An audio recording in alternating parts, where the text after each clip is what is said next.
I always say that music is the fourth dimension. It is the emotional dimension. And so in order to create this, you have to ask these questions. Where are you going? You know, what's your motivation? What is your story?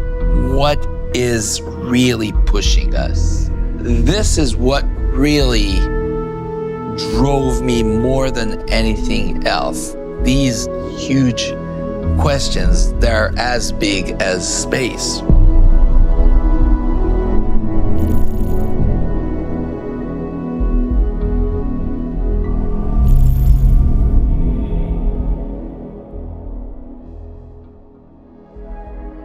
Everything I've worked on at this studio, the music started very early on, as early as the concept art for the game. From when I began here in 2005. At that time, Oblivion was already well underway.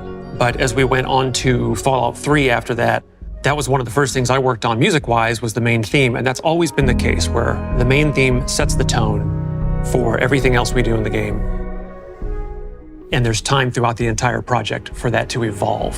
That's true, and I remember like during the Fallout 4 visit, which was actually in 2012, I was wandering through the corridors and I basically stumbled into the artist's room. And it was the first time I actually saw them do what they're doing. I was captivated. I was like, wow, I mean, this is really what it is all about. And I felt so inspired and motivated basically to go back and, you know, to do the same thing with the palette of music. The biggest challenge is actually creating the signature. I relax a lot once Exactly. we feel good about the main theme, because the rest is going to, it'll be work and iteration, but it's going to write itself.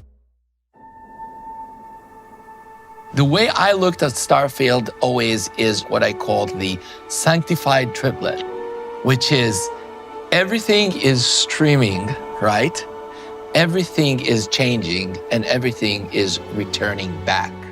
Ta-da, ta-da, here's your development, and then ta-da, and back. So basically it presents itself, it develops, it goes back. The circular. Is exactly some sort of like a circular journey. You go out, you adventure, discover, return. Yes, there's always the strive to go back home.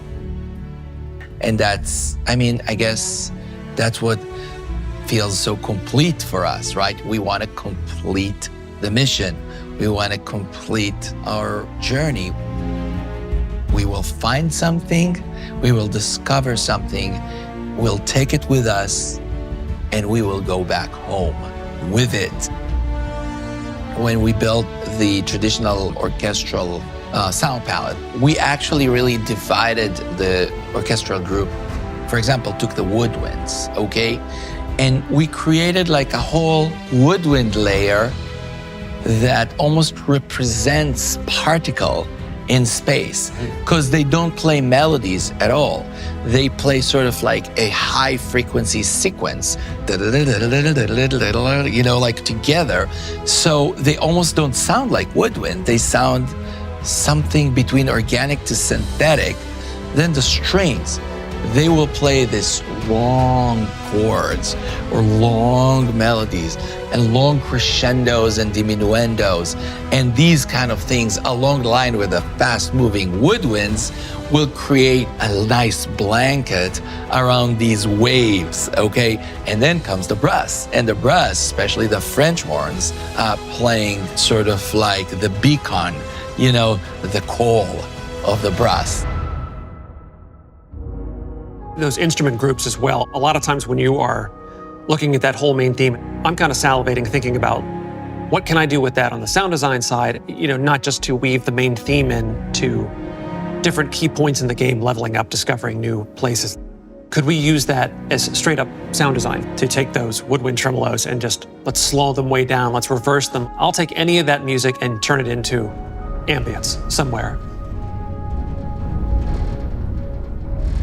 The music is like the companion. It's the companion to the player in the single-player game. We don't have control over how the player chooses to experience the game. Our sense of scale had to be totally readjusted in making a game on a planetary surface as we've always done before, and now where you have these very vast distances against this black, starry background. It is a blank canvas and a massive playground, and all the pieces are there for you to write your own story.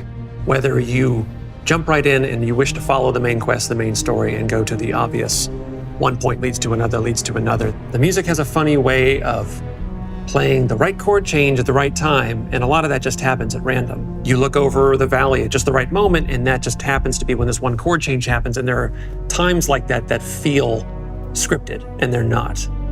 And I like that each player has that experience for themselves personally. I believe that the game is a whole experience, and music is part of the whole experience. I believe that the best music in a game is a music that you don't hear, music that you feel. This is something that is bigger than us. I mean, so many people worked on this game. And so my wish is that specifically the music will be present in a way that is going to magnify the entire experience.